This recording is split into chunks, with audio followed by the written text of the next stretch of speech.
Hey, good morning. Today we continue our daily reading of the Word, coming from the book of Job. As always stated prior to reading, get to a church that has Bible study or Sunday school where the Word can be broken down and shared with you for an easier understanding.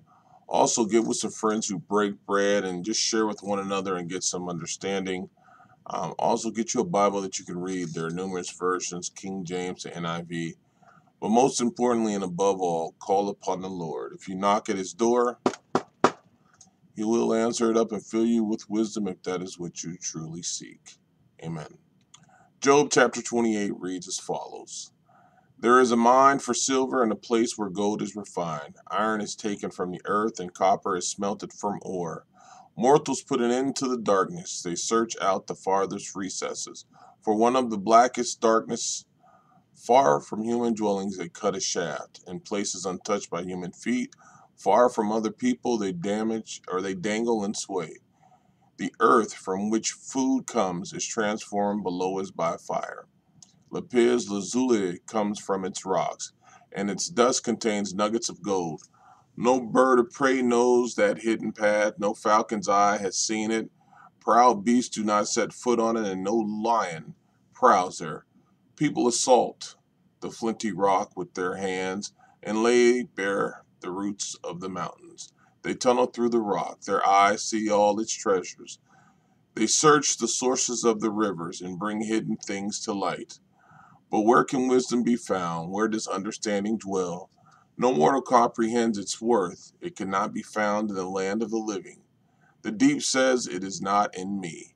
The sea says, it is not with me. It cannot be bought with the finest gold, nor can its price be weighed out in silver. It cannot be bought with the gold of Ophir, with precious onyx or lapis lazuli.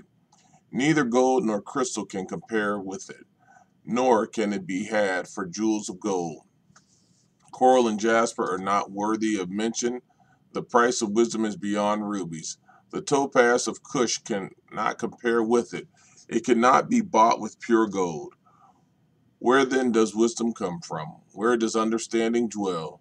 It is hidden from the eyes of every living thing, concealed even from the birds in the sky. Destruction and death say, only a rumor of it has reached our ears. God understands the way to it, and he alone knows where it dwells, for the views the ends of the earth, and sees everything under the heavens. When he established the force of the wind and measured out the waters, when he made a decree for the rain and a path for the thunderstorm, then he looked at wisdom and appraised it. He confirmed it and tested it. And he said to the human race, the fear of the Lord, that is wisdom, and to shun evil is understanding. Job chapter 29. How long, Job continued his discourse, how I long for the months gone by, for the days when God watched over me, when his lamp shone on my head, and by his light I walked through darkness. Oh, for the days when I was in my prime, when God's intimate friendship blessed my house, when the Almighty was still with me, and my children were around me, when my path was drenched with cream, and the rock poured out for me streams of olive oil. When I went to the gate of the city and took my seat in the public square, the young men saw me and stepped aside, and the old men rose to their feet.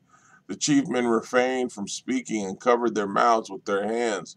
The voices of the nobles were hushed, and their tongues stuck to the roof of their mouths. Whoever heard me spoke well of me, and those who saw me commended me, because I rescued the poor who cried for help, and the fatherless who had none to assist them.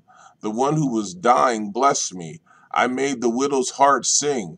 I put on righteousness as my clothing. Justice was my robe and my turban. I was eyes to the blind and feet to the lame. I was a father to the needy. I took up the case of the stranger. I broke the fangs of the wicked and snatched the victims from their teeth. I thought I will die in my own house. My days as numerous as the grains of sand. My roots will reach to the water, and the dew will lie all night on my branches. My glory will not fade. The bow will be ever new in my hand. People listened to me expectantly, waiting in silence for my counsel. After I had spoken, they spoke no more. My words fell gently on their ears. They waited for me as for showers, and drank in my words as the spring rain. When I smiled at them, they scarcely believed it. The light of my face was precious to them. I chose the way for them and sat as their chief.